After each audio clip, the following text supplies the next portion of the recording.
As far as I know, Mr. Barnett, you and Mr. White and Mrs. Dai have been working really hard on your White-Barnett solution, right? So can you talk a little bit more about the solution to us?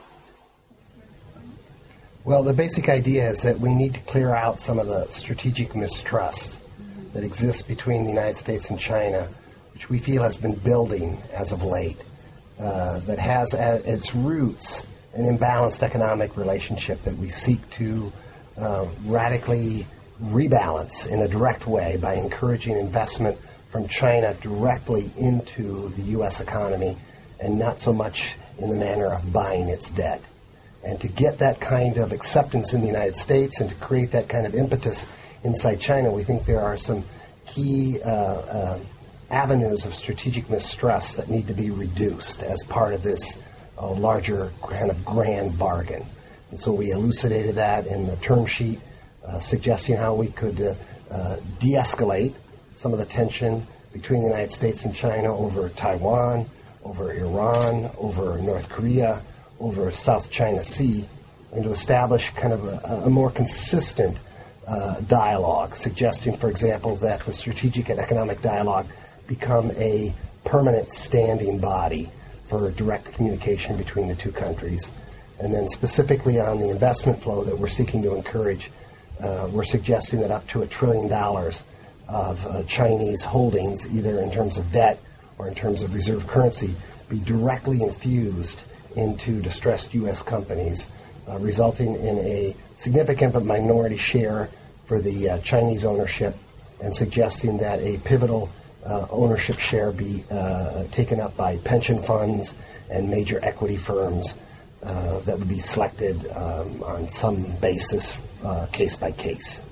I think the key thing is to get a strong impetus from the Chinese side to signal an openness to this kind of investment flow, and to suggest to the American public the win-win opportunity here that the mantra of the Chinese companies going global doesn't result in a zero-sum outcome for the West, but actually represents a very positive and potentially a very tremendous large-scale infusion of capital into distressed companies in the U.S.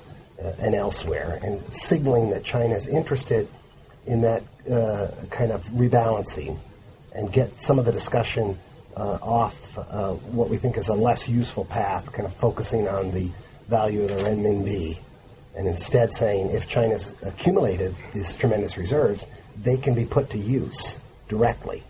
Yeah, I see that. Talking about the economic facts between the two countries, actually, the fact is, the current tense in the Northeast Asia is actually not the only obstacle lying the two countries' relations. One big other factor is the exchange rate.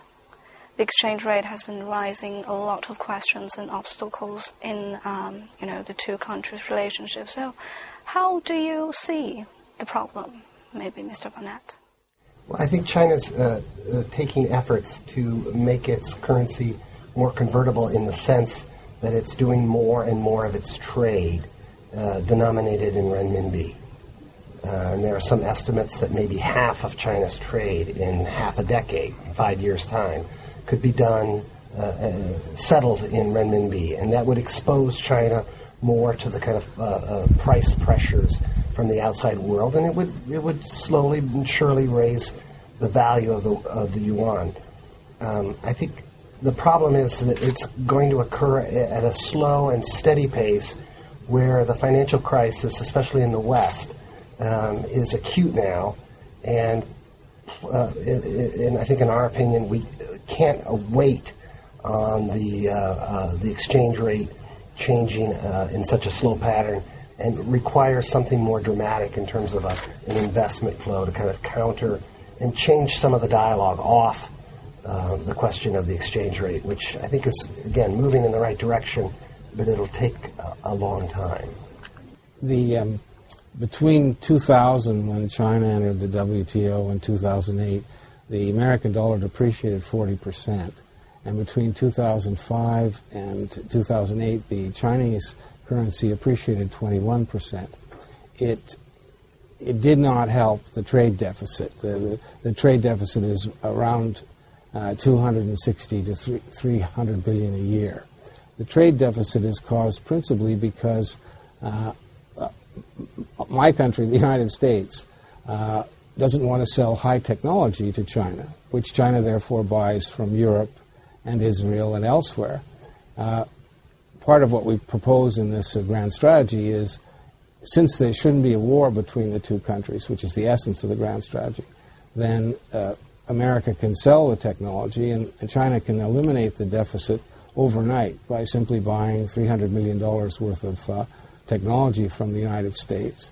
And those investments would be targeted into the states where unemployment is very high, and it would give President Obama a solution. First of all, it would give him his 12 million jobs he has to create, and it would also give him the political support for the rest of the agreement.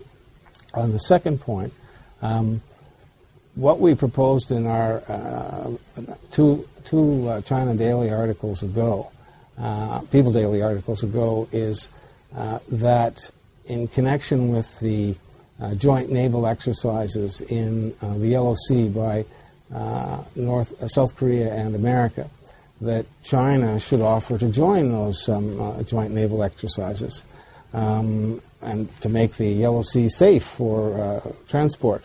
And with regard to the South China Sea, in order to meet Secretary Clinton's concerns about sovereignty disputes, what's proposed in the agreement is that, implementing Deng Xiaoping's advice in February 22nd, 1984, that China set up a joint development, a South China Sea Joint Development Corporation, and that the entities that are claiming sovereignty be shareholders in that entity, and sovereignty just be pushed aside. Because unless sovereignty is pushed aside as an issue, nobody can really develop that particular area.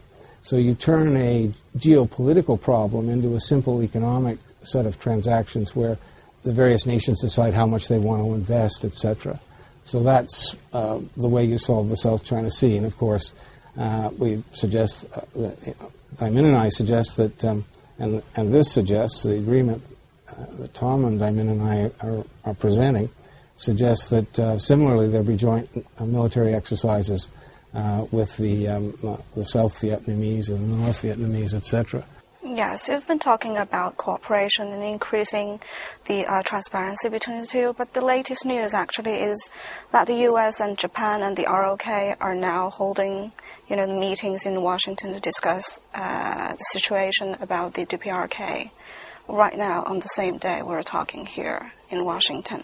So the meeting, goes after China's proposal of having a meeting to discuss it. So do you think the U.S. is trying to exclude China and Russia?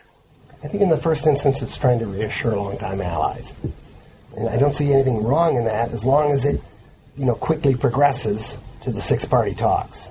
I think as much as possible you have to include China every step of the way, because if you're not increasing the transparency.